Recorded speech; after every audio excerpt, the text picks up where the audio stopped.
बिस्मिल्लाहिर्रहमानिर्रहीम। अस्सलाम वालेकुम। पाकिस्तान टुडे के साथ मैं हूँ मंसूर आज़म काजी। नाज़रीन, सबसे पहले आप सबको रमज़ान मुबारक। इस दुआ के साथ प्रोग्राम का आगाज़ करते हैं कि अल्लाह ताला हम सबको और हमारे मुल्क को अपने हिफ्ज़ व अमान में रखे। पाकिस्तान की जो इकोनॉमिक सिचुएशन है, अभी recently 2% discount rate 200 bips discount rate नीचे ड्रॉप डाउन हुआ। Earlier it was at 11%, now it's at 9%। क्या इम्पैक्ट आने जा रहा है इस पर? और एक ये भी बहुत स्ट्रांगली इस चीज़ को कहा गया कि जी हुकूमत का बड़ा एम्फेसिस था कि जो पाकिस्तान का डिस्काउंट रेट इस वक्त चल रहा है उसको नीचे किया जाए, और स्टेट बैंक इतना विलिंग नहीं था। इस पर बात करेंगे। अब जब सिंगल डिजिट में डिस्काउंट रेट आ गया है, तो जो इकोनॉमिस्ट थे, जो अर्लियर दे यूज्ड टू से कि जी जब तक सिंगल डिजिट में नहीं आएगा पाकिस्तान के अंदर इंडस्ट्री बूम नहीं करेगी, बिजनेसेस नहीं चलेंगे। तो इसका अब डायरेक्ट इम्पैक्ट क्या होगा आइंदा आने वाले दिनों में, इस पर भी बात करेंगे। सबसे important, inflation with respect to this discount rate, इसकी अब क्या सिचुएशन बनने जा रही है? क्योंकि वंस अगेन जो परसेप्शन क्रिएट की गई थी by all corners, specially the economist, वो अब क्या कहते हैं इस तनाजुर में।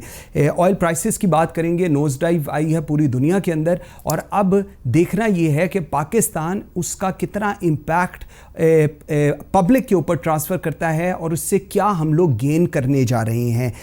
इलेक्ट्रिसिटी प्राइसेस और गैस प्राइसेस पर भी बात करेंगे, how things are working out to be, और इस प्रिसाइज एरियाज़ में अब क्या रेट स्लैश डाउन होंगे, नीचे आएंगे, या वही ट्रेंड्स हम देखेंगे जो ऑलरेडी चलती आ रही हैं। रुपी डिवेल्यूएशन और जो स्टॉक मार्केट है, लोग कह रहे हैं, जो इकोनॉमिस्ट कह रहे हैं कि जी मार्केट को अभी भी अपने आप को मैनेज करना है, करेक्शन लेनी है, और रुपी जो है दैट शुड बी अराउंड 135-137 की ब्रैकेट के अंदर।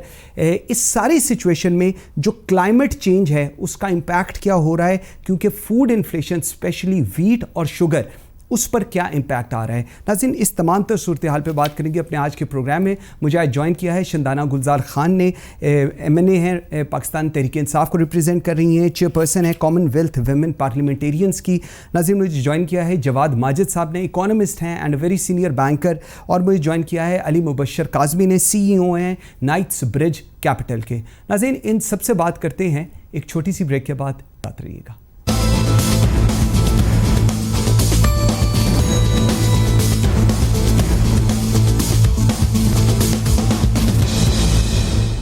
Welcome back after the break. जी नाज़रीन, मुझे ज्वाइन किया है शंदाना गुलजार खान ने, जवाद माजिद साहब ने, और अली मुबशर काज़मी साहब से। नाज़रीन, फॉर्मली प्रोग्राम का आगाज़ करने से पहले ज़रा कोरोना की डिटेल्स, ज़रा data I just wanted to share. दुनिया में इस वक्त 2.8 मिलियन प्लस लोग कोरोना वायरस से इम्पैक्ट हुए हैं। डेथ्स जो हैं वो 1,98,073 हो चुकी हुई हैं। रिकवर्ड लोग जो हैं वो 8,12,303 हैं। पाकिस्तान की अगर हम बात करें तो 12,227 कोरोना वायरस के पेशेंट्स हैं। लास्ट 24 आवर्स में 287 केसेस आए हैं। लास्ट 24 आवर्स में 3 डेथ्स हुई हैं, और लास्ट 24 आवर्स में जो टेस्ट हैं वो 6,780 हुए हैं। टोटल टेस्ट अभी तक जब से कोरोना पाकिस्तान में आया है 1,38,147 हुए हैं। टोटल डेथ्स पाकिस्तान में अनफॉर्चुनेटली 256 हो चुकी हुई हैं। रिकवर्ड जो हुए हैं वो 2,755 हैं। इस्लामाबाद का अगर डाटा लें तो 223 हैं, Balochistan 656, Sindh 4,232, Punjab 5,046, Khyber Pakhtunkhwa 1,708, Azad Jammu and Kashmir 55 and Gilgit Baltistan 307। Programme का बाज़ाब्ता आगाज़ करते हैं। Ali Kazmi sahab, let me start with you sir. थोड़ा सा हम इकोनॉमिक रिवाइवल और बैंकिंग से मैं स्टार्ट करना चाहूँगा। अभी थोड़े इंटरेस्ट रेट भी आए हैं, उस पर मैं जवाद माजिद साहब के पास जाता हूँ। सर, मुझे एक चीज़ बताइएगा, पाकिस्तान में सिर्फ 6% SME 6% SME are bank borrowers, और जो 94% हैं वो सेल्फ फंडेड हैं। 1.4% अडल्ट जो हैं वो बैंक से लोन लेते हैं। दुनिया की अगर हम एक एग्जांपल लें तो US में 80% लोग बैंक से लोन्स लेते हैं। पाकिस्तान के अंदर लेस देन 5 पॉपुलेशन जो है वो क्रेडिट कार्ड इस्तेमाल करती है, जबकि दुनिया में इससे बहुत ज़्यादा नंबर है। And similarly less than 0.5% mortgage loan पर चलती है, जबकि दुनिया इससे बहुत फ़र्क है। सो इसमें अब एक चीज़ है, या तो बैंक से लोग हमारे बड़े खुश हैं, they don't need to take loans, या बैंक्स लोन दे नहीं रहे, या वो उस कैटेगरी में फॉल नहीं करे। How do you summarise this जी? जी थैंक यू मंसूर। देखिए बात कुछ इस तरह है कि अगर आप ब्रॉडली देखें ना, तो ये जो अभी 200 बेसिस पॉइंट्स की आपके स्टेट बैंक ने रेट गिराया है, आई कैन अश्योर यू कि इकोनॉमिक स्टिमुलस क्रिएट नहीं करेगा because of some of the factors you have just mentioned. देखें, ऐसा नहीं है कि पाकिस्तान में लोगों को पैसों की ज़रूरत नहीं है। द प्रॉब्लम इज़ कि वो दिए नहीं जा रहे या लोगों को एक्सेस नहीं दी जा रही, and that remains a big problem. अच्छा, इसको अगर आप बहुत broadly, because in the interest of time, मैं वेरी क्विकली समराइज करता हूँ, मैंने शायद एक बारी पहले भी किया था, कि पाकिस्तान के बैंकों के पास जो पैसे आते हैं उसमें 40 से 50% गवर्नमेंट ऑफ पाकिस्तान के पास in shape of T bills, PIBs चले जाते हैं। ठीक है। कुछ सेमी ऑटोनमस बॉडीज को वो लेंड कर देते हैं, उससे नंबर और बढ़ जाता है। और जो 30-40% प्राइवेट सेक्टर में जाता है, प्लीज़ उसमें भी याद रखिएगा कि सेक्टर्स लाइक पावर सेक्टर, जिसके अंदर IPPs की पेमेंट भी गवर्नमेंट ऑफ पाकिस्तान से ही आनी है, उसके ऊपर रिस्क लिया जाता है। सो बैंक्स पैसे कमाते हैं GOP रिस्क से, जो पैसे बच जाते हैं वो दे देते हैं टू टॉप नेम्स, और इसीलिए common man and common SME की एक्सेस टू कैपिटल बहुत लिमिटेड है, and that remains to date a big problem. और जब तक उसको करेक्ट नहीं किया जाएगा, आई फील कि ये स्टिमुलस इंटरेस्ट रेट से तो मेरे ख्याल में क्रिएट नहीं होगा। वो एक डिफरेंट बात है, क्या राइट डिसीजन था स्टिमुलस क्रिएट करने को, राइट टाइमिंग थी। I think to a certain extent आप अगर देखें तो वाइजली किया स्टेट बैंक ने, क्योंकि एक्सटर्नल अकाउंट प्रेशर और डिमांड प्रेशर कम हो गया हुआ था। सो अगर उस पर आप मुझे 1 मिनट दे तो मैं उस पर भी एक छोटा सा कमेंट दे दूं कि स्टेट बैंक ने इस इंटरेस्ट रेट को बड़ा वाइजली मैनेज किया है। इंटरेस्ट रेट और करेंसी रेट को चलते हुए वो इस पॉइंट तक लेके आए जहां पे आपका, अगर आप कोरोना थोड़ा सा साइड पे रख दीजिए, तो मार्च तक का आपका current account deficit was 2.9 billion, which means कि 1/4 of comparative year period आपका current account deficit था, which in itself is a big achievement। और उसके बाद as soon as क्योंकि डिमांड प्रेशर तो कम हो गया ना कोरोना की वजह से, और उसके बाद IMF की अनाउंसमेंट आई और G20 डिफरल की अनाउंसमेंट आई, तो एक विंडो नजर आई, तो उन्होंने क्विकली मूव करके करेंसी को भी स्टेबल रख पाए और टाइमली अपना इंटरेस्ट रेट मूव कर दिया। बट स्टिमुलस से इकोनॉमिक जनरेशन नहीं होगी for the reasons you have talked about. ठीक हो गया। जवाद साहब, मुझे एक चीज़ बताइए, जिस तरह अली साहब कह रहे हैं वाइजली स्टेट बैंक ने ये स्टेप लिया है, लेकिन हमने देखा है, हमारा पहले भी इस पे प्रोग्राम हुआ है, काफ़ी दफ़ा हमने आपको भी इसमें इन्वाइट किया है। मुझे एक चीज़ बताइएगा, क्या वाकई वाइजली स्टेट बैंक ने लिया या एक कंपल्शन थी इस वक्त कि जी आप डिस्काउंट रेट नीचे करें? प्रेशर था, क्योंकि इवन इस चीज़ की तो ओनरशिप प्राइम मिनिस्टर तक पे दी जा रही है कि जी प्राइम मिनिस्टर ने कहा गवर्नर को कि you need to drop down the discount rate. What's your take on that जी? देखिए मंसूर, इस पे इस तरह है जिस तरह आप कह रहे हैं कि ठीक है, इस वक्त कंपल्शन तो है प्राइम मिनिस्टर का, गवर्नमेंट के पास ये थी इंटरेस्ट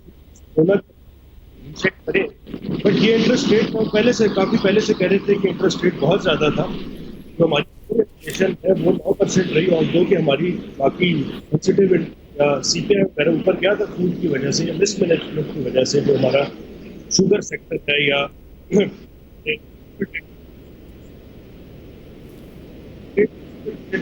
आना ही था। तो आप कह सकते हैं कि कोरोना की वजह से ये डेफिनेट एक इनको वाइफ मिला है, और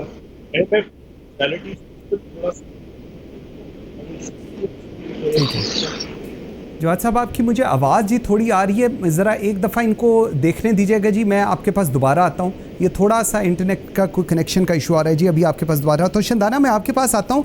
मुझे एक चीज़ बताइएगा, अगर हम थोड़ी सी बात करें, एक कंट्री लास्ट 8 महीने में ट्रेड बैलेंस जो है from July 2019 till February period to this, that has improved by 26%। So एक इम्पैक्ट जो हम देख रहे हैं पिछले कुछ अर्से में prior to कोरोना वो इम्पैक्ट पॉजिटिव आना शुरू हो गया था, उसके बाद अब कोरोना का इम्पैक्ट आ गया जिसकी वजह से चीज़ें उस तरह नहीं मैनेज हो रही, उस तरह नहीं चल रही जो एक्सपेक्टेशन थी। सो इस ओवरऑल सिनेरियो को आप किस तरह एनालाइज कर रही हैं जी?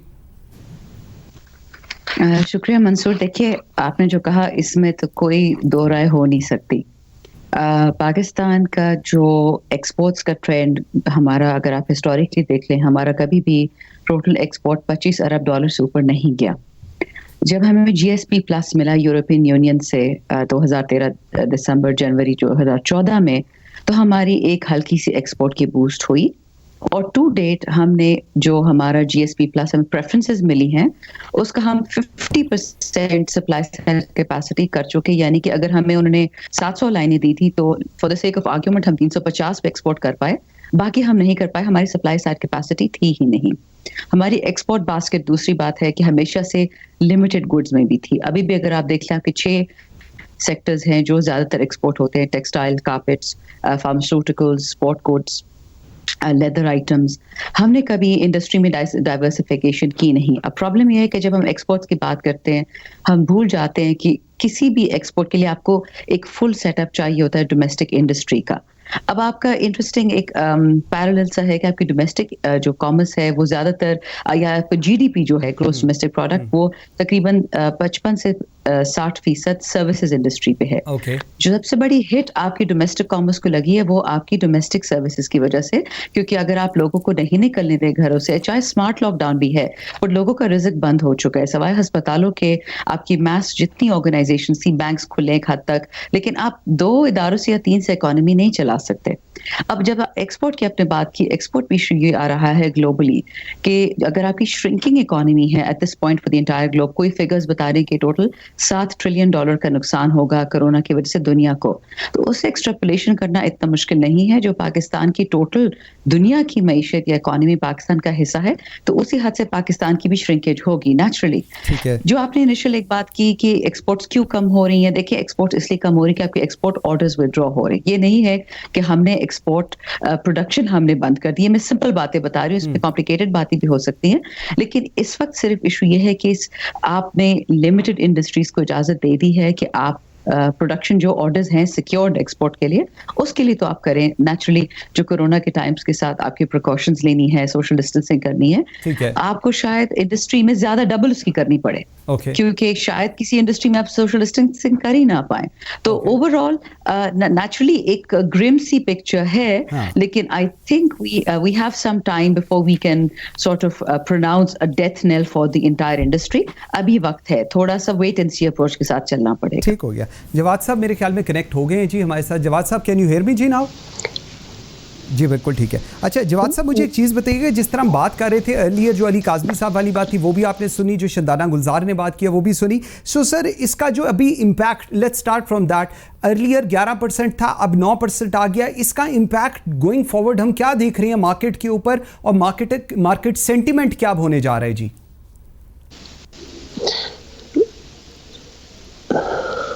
देखिए मंसूर, इसका मार्केट सेंटिमेंट तो ऑब्वियसली पॉजिटिव होना ही, ये एक जरूरत थी कि इंटरेस्ट रेट हमारे नीचे आया है। अगर इंटरेस्ट रेट इस वक्त, मेरा तो ख्याल है कि फर्दर 1 या 2% नीचे जाएगा।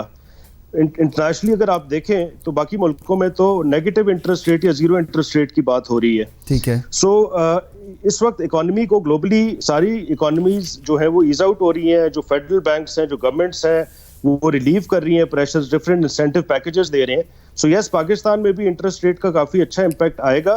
फर्दर जिस तरह से इन्होंने बाकी इम्पैक्ट्स किए हैं, IMF की बात हो रही थी कि IMF का जो RFI आया है $1.4 बिलियन, उससे हम ईज आउट होंगे। जो हमारे पिछले रेवेन्यू शॉर्टफॉल्स आ रहे थे, जो रेवेन्यू 5.5 ट्रिलियन करना था हमने, जिसमें स्ट्रेट अवे 600-700 बिलियन ये गवर्नमेंट शॉर्ट थी, और ये जिस तरीके से लास्ट क्वार्टर की परफॉर्मेंस थी तो लग रहा था शायद 900 बिलियन की शॉर्टफॉल आए, उसमें हमें थोड़ा सा रिलीफ मिलेगा। तीसरी चीज़ जो बड़ी इंपॉर्टेंट है वो ये है कि ये जो अभी ऑयल प्राइसेस गिरी हैं, ऑलमोस्ट जीरो हो गई हैं, बट हमारी गवर्नमेंट ने अभी तक लेवीज जो हैं वो अपने कायम रखे हुए हैं, ऑब्वियसली अपना रेवेन्यू वहाँ से भी पूरा कर रहे हैं। सो आई सी के इस ओवरऑल सिचुएशन में शायद समहाउ थोड़ी बहुत ब्लेसिंग इन डिस्गाइज इनके लिए हुई है। GDP ग्रोथ हम पहले से कह रहे थे कि 2% के या उससे भी नीचे है, अब खुद ये बात कर रहे हैं कि शायद नेगेटिव जीडीपी ग्रोथ हो, तो yes, lower interest rate would definitely help, they might go further down. Simultaneously ये जो एक दो सेक्टर्स को ये बूस्ट अप करने की कोशिश कर रहे हैं, मेनली जो आपका रियल स्टेट है, हाँ जी, रियल स्टेट की एक्टिविटी पोस्ट कोरोना, इंशाल्लाह उम्मीद है कि कोरोना अगर जल्दी खत्म हो जाता है अगले 2-3 साल में, ठीक है, तो पोस्ट कोरोना जो हमें रियल स्टेट एक ऐसा सेक्टर है जिससे 30 से 40 इंडस्ट्रीज इकट्ठी एकदम से उनको ऑगमेंट इम्पोर्टस मिलता है, एक कैटलिस्टिक इम्पैक्ट आता है इसका। तो वो है अनएम्प्लॉयमेंट के ऊपर जो हमारी हो रही है इस वक्त, जिसमें कोरोना का भी एक फैक्टर है, अनएम्प्लॉयमेंट पे भी हमें उससे हेल्प मिलेगी। और एक और बड़ा इंपॉर्टेंट चीज़ ये है कि ये जो अभी हमारी कोर्ट से जो हमारा रिलीफ मिला है, जो कि बैंक्स फाइनेंस नहीं कर रहे थे, मॉर्गेज नहीं हो रहा था हमारा, तो फोरक्लोजर लॉ जो उस पे जो फाइनल फैसला आया है, तो उससे भी I see a lot of activity generating post corona, hopefully इंशाल्लाह। ठीक हो गया। अली साहब, मुझे एक चीज़ बताइएगा, पाकिस्तान में जो छोटा बिजनेसमैन है, जो इंडिविजुअल है, उसको इंटरेस्टेड नहीं है बैंक लोन देने के लिए, फैसिलिटेट करने के लिए एंड एनीथिंग, सो मतलब हम फोकस कर रहे हैं उन लोगों की। आज वैसे मैं आपको just to give an example, आज मैं एक इंटरव्यू कर रहा था एक पॉलिटिशियन का, और मैं उनसे कह रहा था जी हम लोग सारे उन्होंने मुझे कहा कि पाकिस्तान अमीर से अमीर तर के लिए है, ताकतवर के लिए है, और गरीब के लिए कुछ नहीं है। सो मतलब क्या बाकी सारी एसओपी जो है वो भी इसी तरह है कि जिनको रिक्वायरमेंट है शायद उनके लिए नहीं किया जा रहा, और जिनकी रिक्वायरमेंट नहीं है उनके लिए बहुत कुछ किया जा रहा है?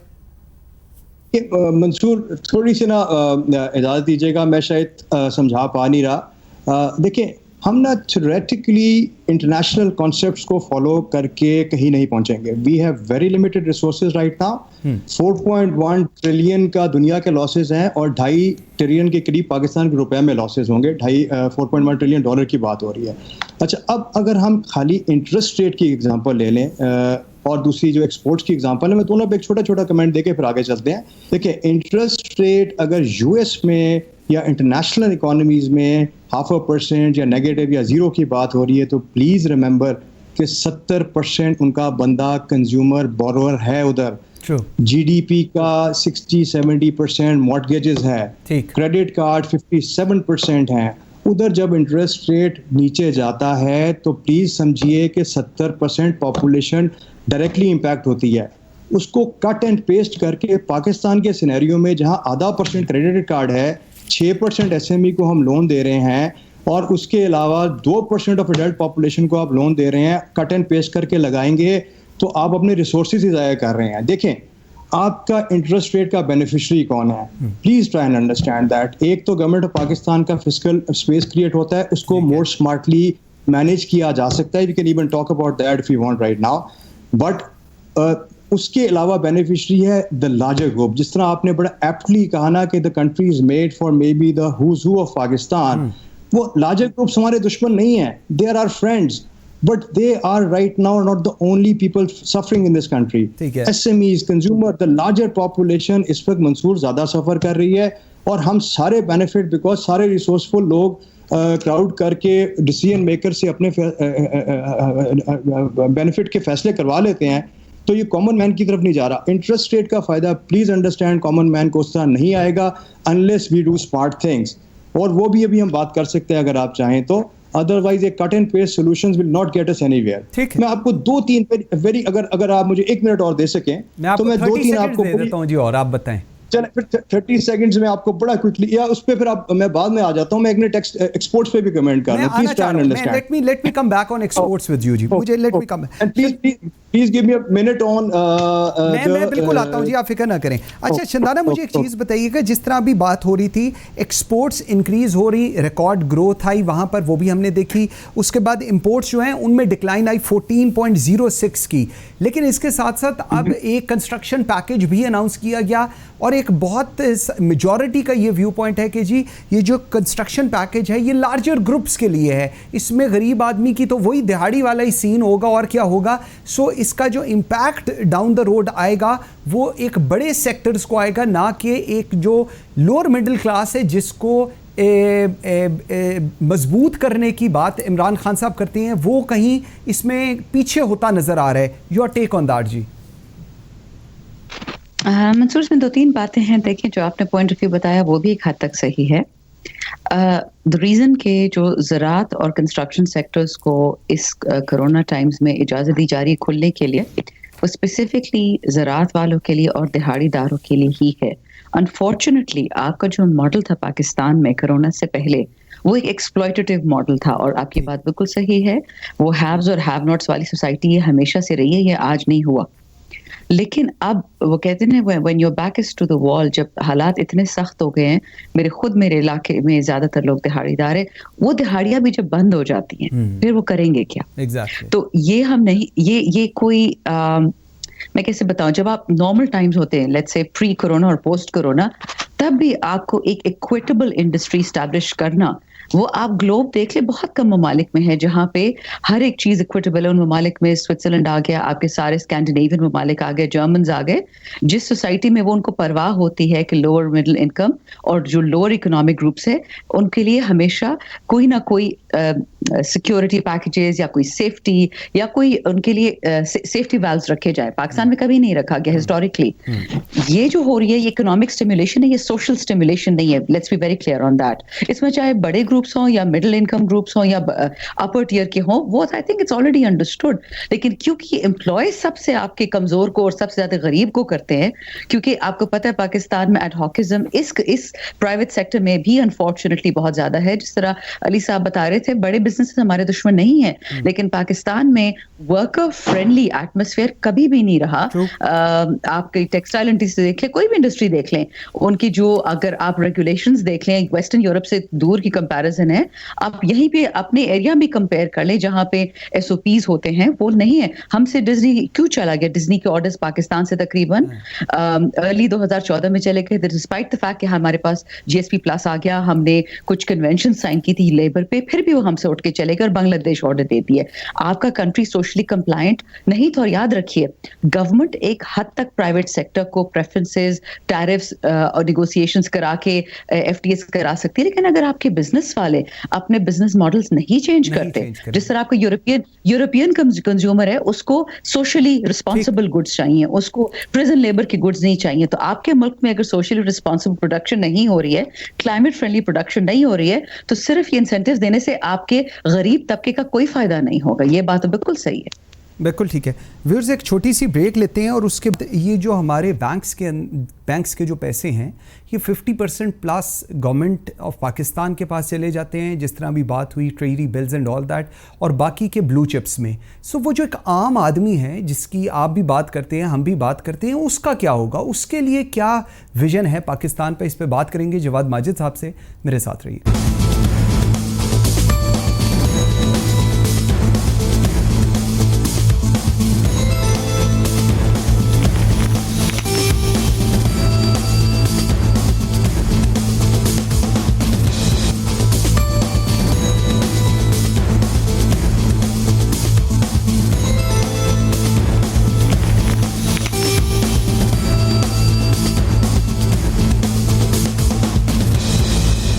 Welcome back after the break. जी जवाद माजिद साहब, आपके पास मैं आता हूं। सर मुझे बताइएगा, 50% बैंक्स जो हैं वो अपने पैसे जो हैं वो इन्वेस्ट कर देते हैं government of Pakistan, T bills, treasury bills and all that.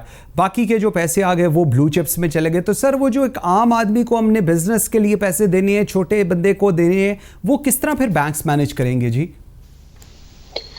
देखिए, आप बात बिल्कुल ठीक कह रहे हैं, बट इसके पीछे आपने देखना है कि पिछले 2 डेकेड से आपकी जितनी भी गवर्नमेंट्स आई हैं, successfully they have been into massive borrowing, not only from the international but from the banks, local banks, state banks. And अब तो स्टेट बैंक भी नहीं दे रहा, तो अब तो सारे लोकल बैंक्स ही ले रहे हैं। खैर, आपका सवाल जो था वो ये था कि जब तक हम रियल प्राइवेट क्रेडिट में नहीं जाएंगे, वो भी टॉप टियर कॉर्पोरेट को छोड़ के अपने एसएमईज में, अपने रिटेल सेक्टर में, तो हम इकोनॉमिक एक्टिविटी को दोबारा से जनरेट नहीं कर सकते।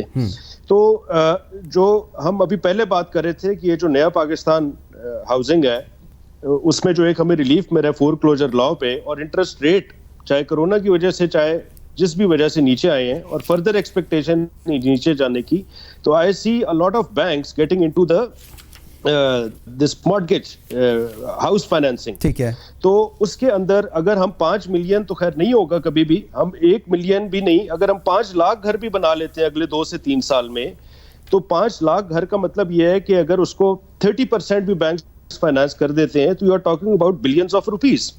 सो yes, SME should be the preferred financial sector that we bank should target and they should be targeting.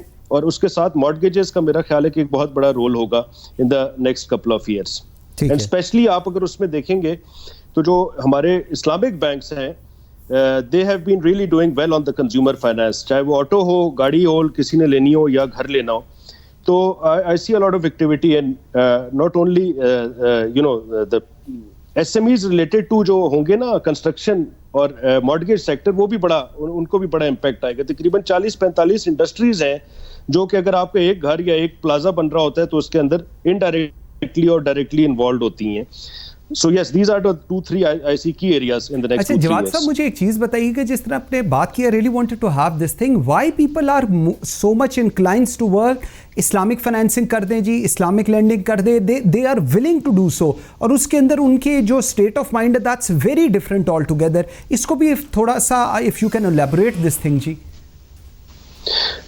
ये तो खैर मंसूर एक पूरा एक we can have a full section on this. But generally मैं आपको ये कहूँगा कि I am in this Islamic finance sector for the last 15-16 years. तो पाकिस्तान की 97% पॉपुलेशन मुसलमान है.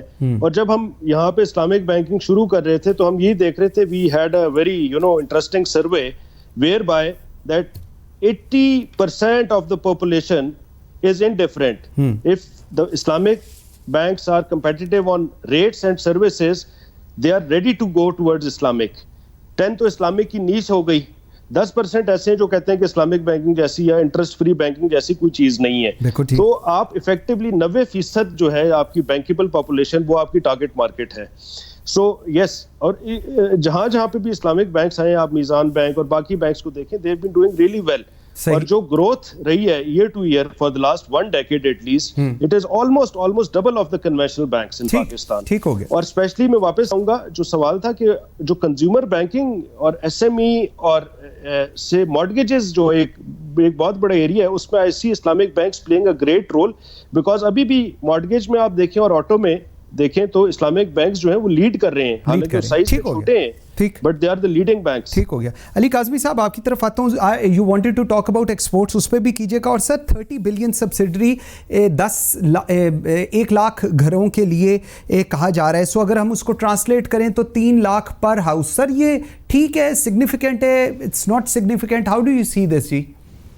जी Mansoor, just bear with me now for a minute और टू. मैं बड़ी क्विकली देखें, इस मुल्क के अंदर ना, इफ़ आई मे से, मैंने क्रेडिट कार्ड से लेके 777 जहाज़ अपने हाथ से फाइनेंस किए हुए हैं.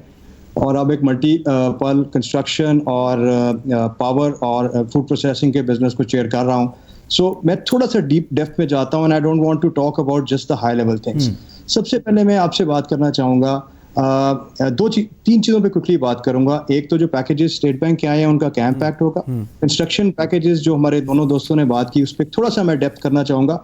और तीसरी एक्सपोर्ट पे वेरी क्विक कमेंट जी. अच्छा, ये इसी तरह मैं ये नहीं कहना चाह रहा कि 70 साल के मसले एक दिन में हल कर दें, बट हमें उम्मीद है गवर्नमेंट से वो करेगी. And that's why we have this expectation. और इसलिए हम गाइड करने की भी कोशिश कर रहे हैं या सजेस्ट करने की कोशिश कर रहे हैं. कंस्ट्रक्शन पैकेज, प्लीज रिमेंबर कि आपका जो है वो सप्लाई साइड ड्रिवन है. उसमें जो इन्वेस्टर्स हैं उनके लिए सारे इंसेंटिव्स दिए हैं आपने. और आप इसके अंदर अगर सारे सप्लायर आज ब्लाइंडली फोकस होके या उन इंसेंटिव्स के पीछे लग के सप्लाई साइड क्रिएट कर दें तो डिमांड कहाँ से आएगी? डिमांड क्रिएशन के लिए the only thing that has been given is those 30 billion rupees, 1 lakh घरों, वो भी नया पाकिस्तान कंस्ट्रक्शन के लिए. और 3 लाख रुपए पर एक घर ये बनता है. 3 लाख रुपए पर घर में शायद एक बाथरूम आप बना लें या शायद एक आधा और कमरा बना लें. So this is not the best of the best stimulus to generate demand. और जब तक डिमांड नहीं होगा, देखिए मेरे या किसी भी कंस्ट्रक्शन वाले का या किसी और इंडस्ट्री वाले का, जब तक उसका बायर नहीं होगा तब तक वो सप्लाई क्रिएट करके फंसेगा नहीं. So we have to think through things. अच्छा, उसके बाद हम, और ये मॉर्गेजेस जब तक इस मुल्क में एक्टिवेट नहीं होंगी तब तक ये नंबर पिकअप नहीं करेगा. ये 3 लाख रुपए का नंबर 30 लाख रुपए का घर पर भी बन सकता है अगर आप intelligent products like first loss coverage पे काम करें. और उसी से आप ये जो बिलियंस ऑफ रुपीज से आप 3 लाख रुपए घर करें, आप ओवरनाइट 30 लाख रुपए पर कवर कर सकते हैं and you can actually achieve what you want. But उसके लिए again you have to come back to the fact कि बैंक्स को आपको, एंड एक ज्यादा प्रॉब्लम लार्जर बैंक्स की है कि आपको अगर जब तक फ्री मनी फ्रॉम गवर्नमेंट बनाती रहेगी तब तक वो रिस्क नहीं लेगी, राइट? तो आगे आते हैं। अब आप वेरी क्विकली 3 या 4 चीजें जो भी स्टेट बैंक ने की हैं। सबसे पहले उन्होंने किया कि जी आपका कैपिटल बफर को 2.5% से 1.5% कर दिया, ब्रिलियंट। 800 अरब रुपए का आपका एक रूम क्रिएट हो गया कि आपका 800 अरब रुपए और आगे लैंड करने को। But at the end of the day अच्छे वक्तों में जिन बैंकों ने एसएमई कंज्यूमर को लैंड नहीं किया, इस टाइट टाइम में क्या वो 800 अरब रुपए इसके लिए यूज करेंगी? ये एक लॉजिकल क्वेश्चन है। आई डोंट नो, अगर किसी के पास का जवाब है तो जरूर मुझे दे दे। ठीक है। उसके बाद वो प्रिंसिपल डिफरल की बात हमने की, ब्रिलियंट।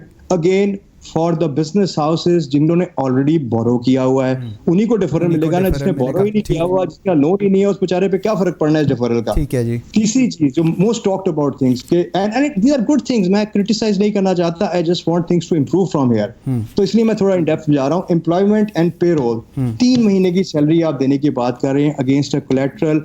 बैंक कहता है स्टेट बैंक के मैं आपको लिक्विडिटी प्रोवाइड करूंगा। There are 2 risks that banks take. एक क्रेडिट रिस्क होता है, एक लिक्विडिटी रिस्क होता है। क्रेडिट रिस्क का मतलब ये है कि स्टेट बैंक वो रिस्क नहीं ले रहा, कल को अगर इस पे पैसों पे डिफॉल्ट हुआ तो बैंक की पॉकेट से देना पड़ेगा उसको। For the time being liquidity risk को कवर कर रहे हैं और आपको पैसे दे रहे हैं देने के लिए, राइट? So, आप क्या कह रहे हैं? आप प्लीज समझे क्या कह रहे हैं। आप ये कह रहे हैं कि एक ऐसे वक्त में जब लोगों के कारोबार बंद हैं, आप एसएमई को जाके 3 महीने का एक पेरोल पैसे देना शुरू कर दें अगेंस्ट देयर कोलैटरल, जो कभी आपने अच्छे वक्त में नहीं दिया।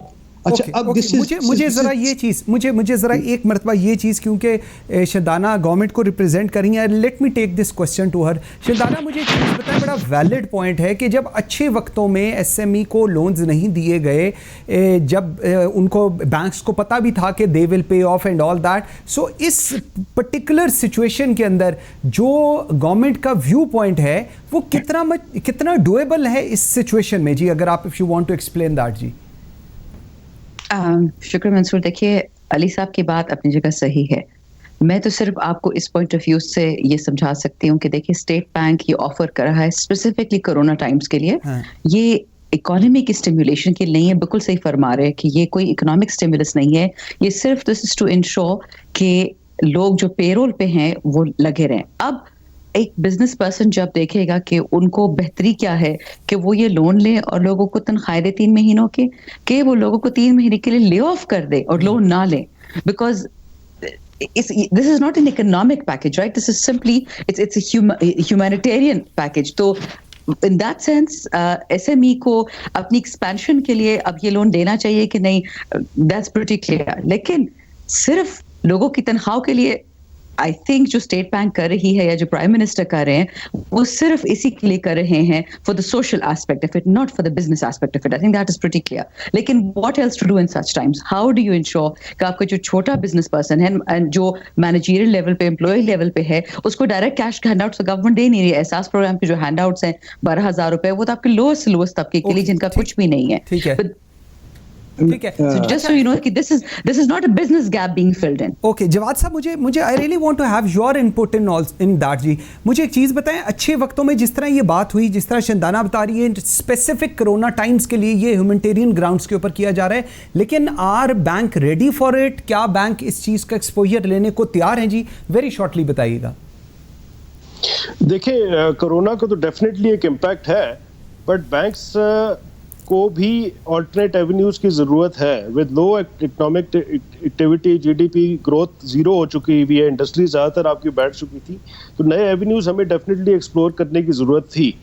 और आप देखें, ये not only for Pakistan, it is true everywhere कि जब आपके राइजिंग इंटरेस्ट रेट्स ख़त्म होते हैं और डाउनवर्ड्स ट्रेंड अदर विद जब आपकी साइकिल चलती है, जो इस वक्त एक्सपेक्टेड भी है कि इन्फ्लेशन लो होंगी, आपका इंटरेस्ट रेट नीचे आ चुके, फर्दर लो आएगा, तो आपको फिर और अपॉर्चुनिटीज और एवेन्यूज एक्सप्लोर करने पड़ते हैं। तो यस, आई एग्री कि ठीक है, ये पोस्ट कोरोना भी ये सिलसिला चलेगा और 4-5 सेक्टर्स हैं जिस पे फोकस रहेगा, जिसमें डोमेस्टिक हाउसिंग इंडस्ट्री है, जिसमें रिटेल है, जिसके अंदर एसएमईज हैं, जिसके अंदर हमें ये भी देखना चाहिए कि पोस्ट कोरोना जो एक चीज हमें इकोनॉमिक इम्पोर्टेंस चाहिए होगा वो चाहिए होगा कि we need to really see कि हम अगर सीपैक को भी दोबारा से एक दफा शुरू कर सकें। अच्छा जवाद साहब, मुझे एक चीज, सॉरी आपकी बात काट रहा हूँ, एक चीज थोड़ी सी बताइएगा, ये जो रुपी के रिलेटेड आ रहा होता है कि जी तमाम जितने लोगों से बात होती है दे से कि जी rupee should between 135 137 as compare to dollar. So आपका इसके ऊपर क्या व्यू पॉइंट है जी, वेरी शॉर्टली? देखें, इस पे मेरा ज़ाती ख्याल ये है कि रुपी को आज से 6 महीने पहले देखें तो शायद 135 से 140 पे होना चाहिए था, बट आई थिंक और जो हमने रुपये और ना हम उसको पैक कर सके किसी इंस्ट्रूमेंट के तहत, ना हम ये कर सके कि हमें इंटरवेंशन करनी है या नहीं करनी, और जो डीवैल्यूएशन हमने खुद की, वो जो कि मेरा ज़ाती ख्याल है थोड़ा ओवरबोर्ड चले गए थे। तो अब तो जिस लेवल पे आके रुपी बैठा हुआ है, आई डोंट सी कि ये 130, 35 या 40 वाला दोबारा रहेगा, बट यस 150 करीब सस्टेनेबल है, जिसमें मेरा ख्याल है कि अगर हम प्रॉपर्ली चलें policy wise and implementation wise और मार्केट्स को प्रॉपर्ली रेगुलेट करें। ठीक हो गया जवाद साहब, बिल्कुल ख्याल है। ठीक है जवाद भाई साहब, thank you very much. Shandana Gulzar, thank you very much. Ali Mubashar Kazmi, thank you very much. नाज़रीन, बहुत सारे इकोनॉमिक चैलेंजेस हैं, लेकिन इन तमाम इकोनॉमिक चैलेंजेस को हम सब ने हुकूमत के साथ लेकर चलना है, इश्यूज़ को आइडेंटिफाई करना है ताकि वो एड्रेस हो। Thank you very much for watching Pakistan today. You can follow us on Facebook and Twitter. मुझे मंसूर आज़म काजी को इजाज़त दीजिए। अल्लाह हाफ़िज़।